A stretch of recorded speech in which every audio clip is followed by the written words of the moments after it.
Azərbaycan kinosunun vəlisi idi, Zülümovu idi, Məhəmmədi idi. Amma əslində kim idi Lütfəli Abdullayev? 1914-cü ildə Şəkidə doğuldu. Yumorla böyüdü. Əvvəl musiqini seçdi, Bakıda Şərq orkestrində fleyta çaldı. Amma səhnə onu çağırdı. İlk rolu Arşın Malalanda Vəli. Kız kimlerdendi? Bilmirəm.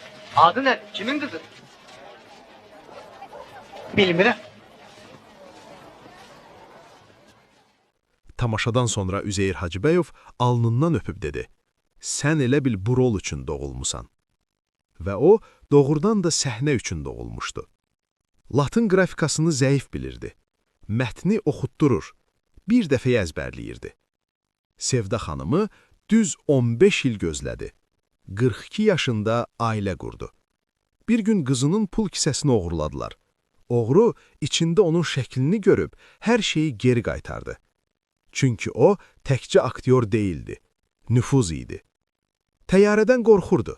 Qastrollara, qatara gedirdi. Bir dəfə təyyarəyə minəndə bütün yol boyu dua etmişdi. SSR dövlət mükafatı aldı. Böyük pul qazandı. Amma pulun çoxunu tələbələrə və teatr işçilərinə gizlicə payladı. Və bir gün dostlarına zəng edib halallaşdı, zarafatlaşdı. Sanki bir tamaşanı bitirirmiş kimi. Gülümsəyərək getdi. O, səhnəni tərk etdi. Amma Azərbaycan gülüşünü yox.